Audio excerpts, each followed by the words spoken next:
Hello there and welcome. You're watching All 24 News World News Program. Here's what's making headlines this hour. First up, Algeria and 20 Arab and Islamic nations slam Israel's Gaza reoccupation plan, calling it a dangerous escalation. The Arab League calls an emergency meeting. Also tonight, horror in Gaza. 18 killed near 8 centers, 11 more dead from famine in just one day. The WHO warns thousands of babies are at risk of starving.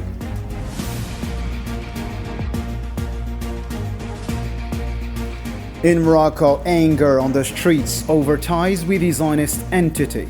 Protesters accuse the Makhzen of sending weapons and turning Tangier port into a hub for Gaza's destruction. And later, French politics heat up. Ségolène Royal says President Macron is picking fights with Algeria to distract from home troubles, siding with far-right provocations. The details shortly.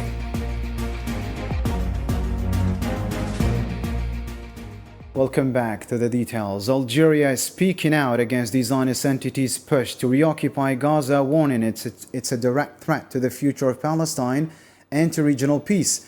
In a statement Saturday, the Foreign Ministry said Gaza is an inseparable part of occupied Palestinian land and of the future Palestinian state recognized by the international community. It accused the occupation of defying global calls to stop, showing clear disregard for the world's will.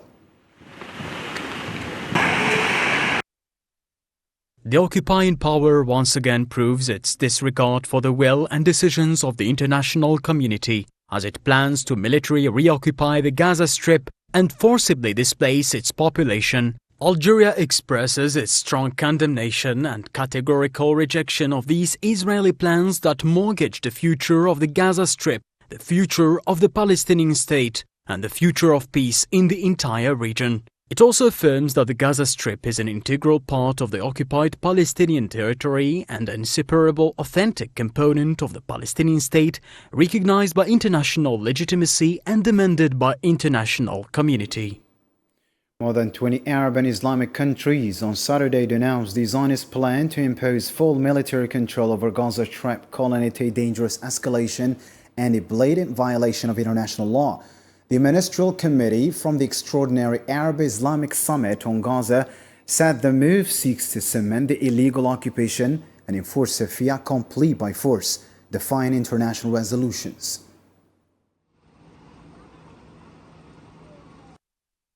The Ministerial Committee, mandated by the Joint Extraordinary Arab-Islamic Summit to follow developments in the Gaza Strip, strongly condemns and firmly rejects Israel's announcement of its intention to impose full military control over Gaza. The committee considers this declaration a dangerous and unacceptable escalation, violation of international law, and an attempt to legitimize an illegal occupation, forcibly impose a new reality in blatant disregard of relevant international resolutions. Palestine's envoy to the Arab League, Mohammed Al-Aklouk, says the League permanent representatives will hold an emergency meeting on Sunday to discuss how to respond to the Zionist occupation's crimes. He told the Palestinian news agency the session was requested after occupying Israel's decision to reoccupy Gaza, impose total control and forcibly displace its people inside and outside the Strip.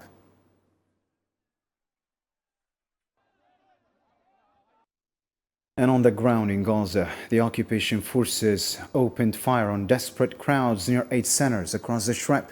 Al-Aqsa TV reports 6 people, including a child, were killed in Zikim, and another 6, again including a child, died after a gunfire south of Wadi Gaza. In central Gaza, a child was killed when an airdrop package fell on them, while in the south, 5 more people, including a woman, were killed near an 8 center north of Rafah.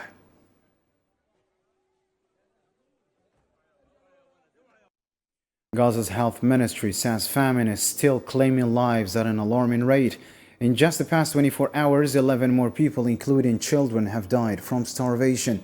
This brings the total death toll from hunger to 212 since the occupation siege began. with at least 98 children among the victims.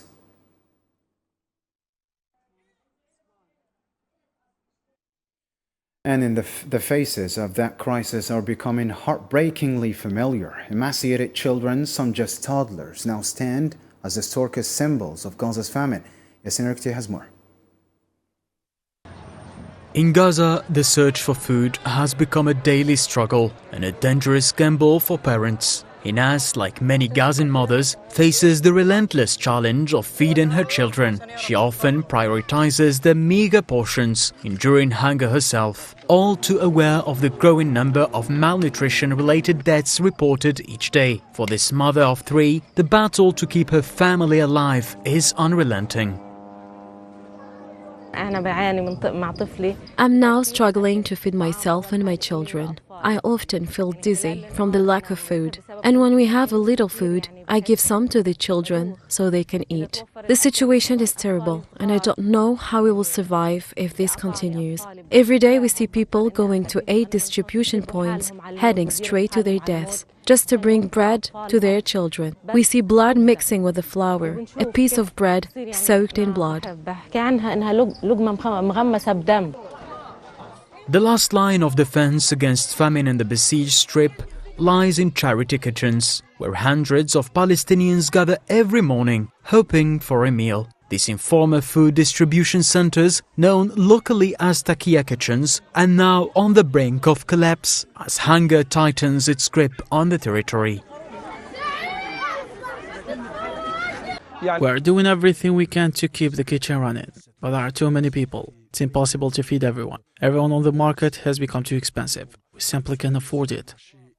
We've been here several times. Each time we've injured ourselves because it's too crowded. This pain is because I grabbed a pot of lentil soup, so my children could eat something warm, but the food is never enough.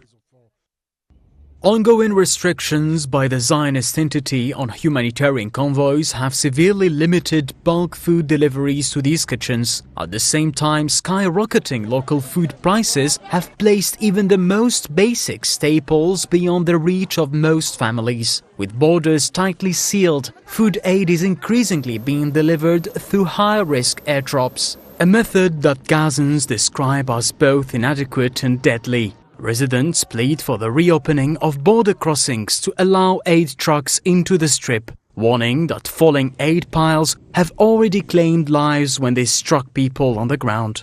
Gaza is not only being starved, but slowly erased, its children perishing each day, whether under airstrikes, from the grip of famine, or spread of disease. Meanwhile, dozens of Palestinians, including women and children, were killed or wounded Saturday as Zionist forces targeted displaced people across Gaza. 8 members of one family died in Bani Suhaila, 3 in Western Khan Yunis and 5 near Nusayrat camp, and 1 woman in shelling of Gaza cities at Tufah and Zaytun neighborhoods.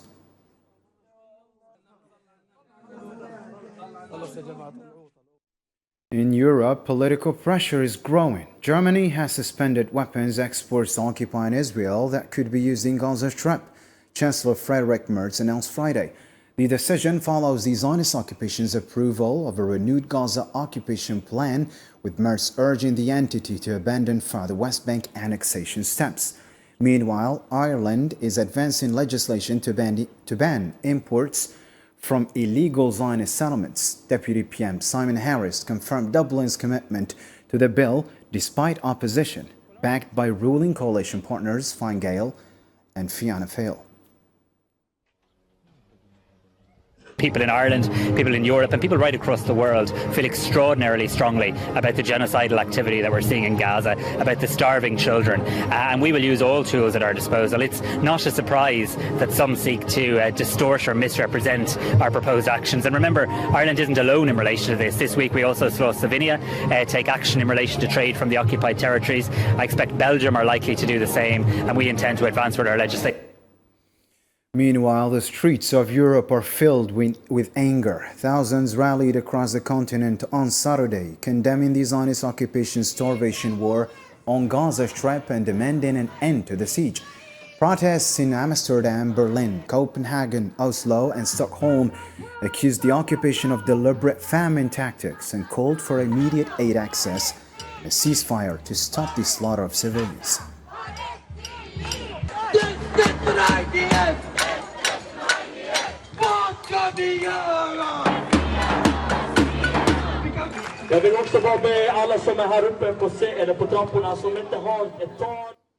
Elsewhere in the Middle East, Yemen's Houthi forces say they've carried out 3 strikes on 3 Zionist targets. Military spokesman Yahya announced the attacks late Friday, hitting Lot Airport near Yafa and 2 strategic sites in Be'er Sabah and Asqalan. He warned that all ships bound for the Zionist entity's ports remain legitimate targets, hinting at more disruption to Red Sea shipping. The Yemeni armed forces carried out military operations targeting 3 areas in the occupied Palestinian territories, striking the occupied Yafa, as well as 2 strategic sites in Bir Sabah and Ashlikan in southern occupied Palestine. We also warned ships bound for the occupation ports that they will be targeted. And in Syria, state media reported the occupation forces targeted an interior ministry headquarters in Qanitra Governorate late Friday. A Zionist drone bombed the security facility in As-Salam city, causing material damage but no casualties, according to local sources. The attack marks the latest Zionist aggression against sovereign Syrian territory.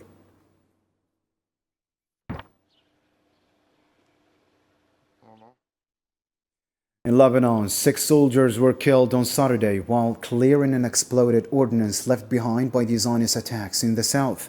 The blast happened near Majd al-Zoun in the Tar district. In a separate strike, a drone hit a car in Bint Jbeil district, killing a civilian. Lebanon's health ministry says the attacks are yet another sign of Israel's ongoing campaign against the country's sovereignty.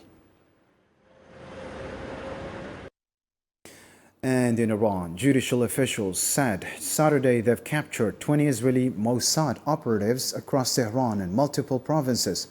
Judiciary spokesman Asghar Jahangir warned that courts would show no mercy, pledging decisive rulings against the detained agents of the Zionist regime.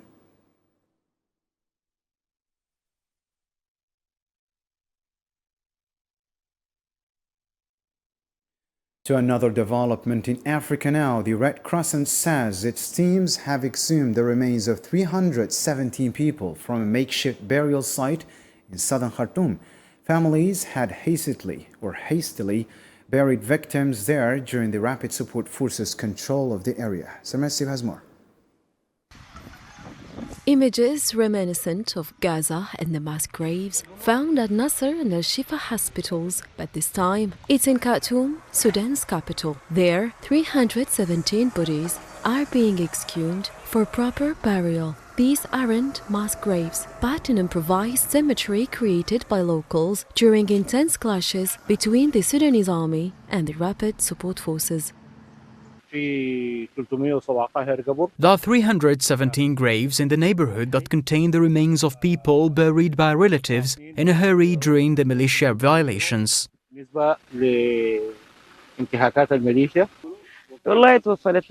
My daughter died while she was going to buy shoes. The place was unexpectedly bombed and my daughter died. We couldn't find any other place to bury her.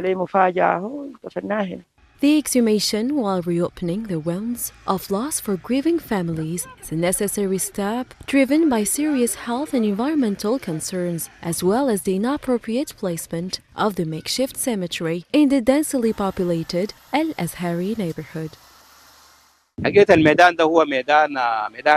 This is a public space which in the coming days will see the construction of schools for the neighborhood's residents. The human remains buried here have hindered the construction of these schools. Residents accepted the exhumation of their relatives' bodies from the area due to the health and environmental risks they posed.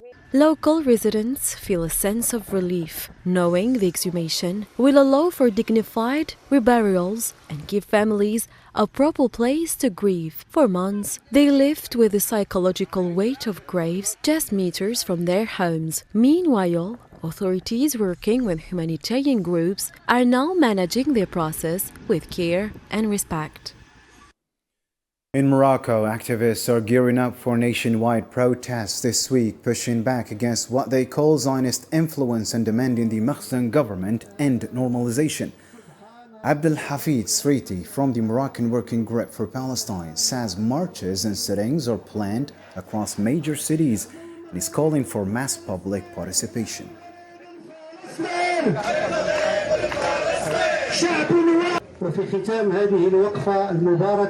In conclusion, alongside these protests in major cities, we affirm that Moroccan people, both in urban centers and across the regions, will not cease raising their voices. Despite difficult circumstances. Demonstrations will take place in Agadir, Casablanca, Marrakesh, Khartoum and Tangier, with further protests planned for next Friday, Saturday and Sunday. We call on all Moroccans to take part in these demonstrations. Our commitment to this cause will remain steadfast, except in the event of unforeseen circumstances. And at Friday's rally in Rabat, protesters claim Tangier port is preparing to receive weapons bound for the Zionist entity. Group member Rashid Fallouli accused the Mahsen of complicity, saying, quote, allowing these death ships to dock stains Morocco with Palestinian blood, unquote.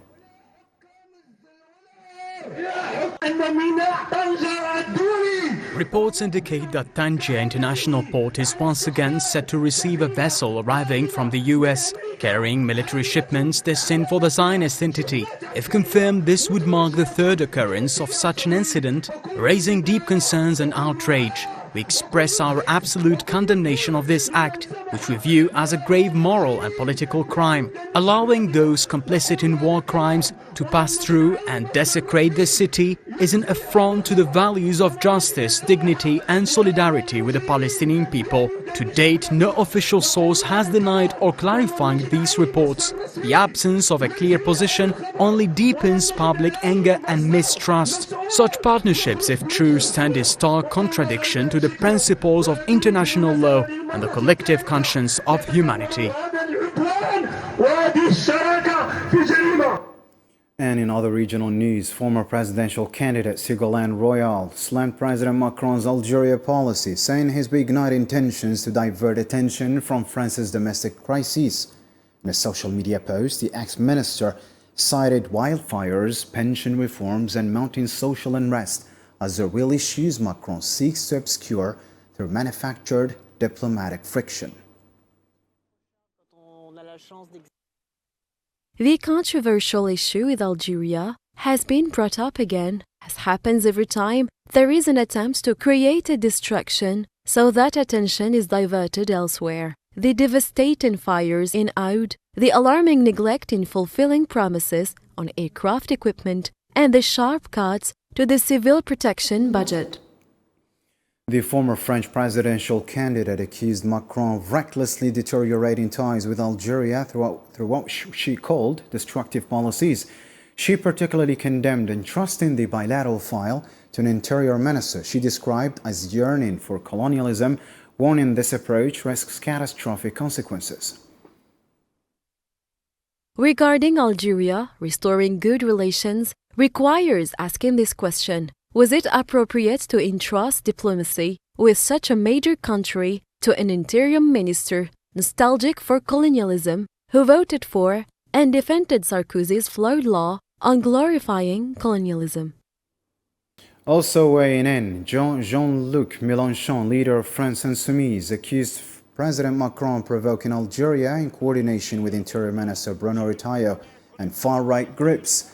In an article on his website Friday, he called French officials' hostility toward Algeria regrettable, worrying, and depressing.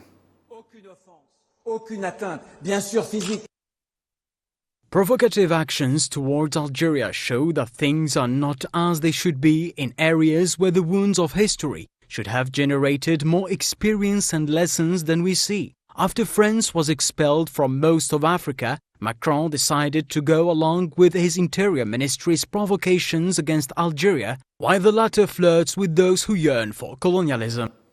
In France still, analysts say this hardline stance is costing Paris influence across Africa as it clings to outdated colonial attitudes while rivals build strategic Mediterranean partnerships. Algiers, meanwhile, is emerging as a regional power. Sophie Kinturi has the details now. Once again, France finds itself ensnared by its own stance towards Algeria, exposing the short-sightedness of its diplomacy and clinging to a colonial mindset that ignores shifting balances of power. According to observers, Paris' political immaturity has led into serious miscalculations with far-reaching consequences for the French system, extending well beyond bilateral relationship with Algeria. These missteps have caused France strategic lever in both Africa and the Mediterranean, while many European nations are working to elevate their ties with Algeria into productive strategic partnerships. France is instead isolating itself, falling behind the pace of change and failing to grasp the scale of economic and geopolitical shifts. The Elysée has sought to mask this isolation through attempts to strong-arm Algeria, notably by suspending the 2013 agreement facilitating visa producers for holders of diplomatic and service passports. Algeria's response was firm. It scrapped the accord entirely, signaling there would be no turning back. The political message was clear. The era of half measures and diplomatic hypocrisy is over. Algeria's move underscored once again that it is no longer subject to external pressure, but now shapes the course of events itself. It made clear it would not shy away from confrontation, should France persist in publicly undermining it, drawing a line under Paris' long-standing practice of invoking Algeria's name to advance domestic political agendas. Such tactics, aimed at catering to populist and far-right currents in the run-up to elections or to recapture some of France's lost influence, have now reached their limit. Turning to other news, and particularly to the war in Ukraine, the State Department confirmed the ongoing negotiations with European allies in Kiev about ending the war in Ukraine, with U.S. media reporting potential terms that would legitimize Moscow's occupied territories. Such an agreement would effectively ratify Russia's claimed annexations from what it calls special military operation. Washington's ultimate goal is to end this conflict, bring all parties to the negotiating table, achieve a ceasefire, and conclude a lasting peace. Meanwhile, President Donald Trump revealed plans for direct talks with Vladimir Putin next Friday in Alaska, declaring on Truth Social that the meeting will advance U.S. efforts to resolve the Ukrainian conflict. The extraordinary bilateral summit marks Trump's first in-person engagement with the Russian leader during his current term.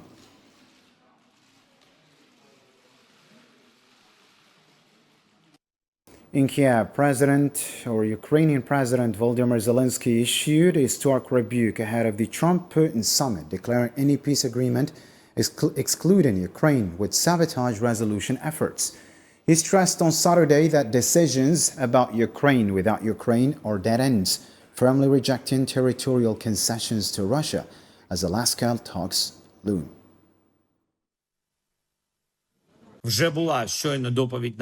The meeting was constructive. All our messages were conveyed. Our arguments are being heard. Risks are being taken into account. The path to peace for Ukraine must be determined together, and only together with Ukraine.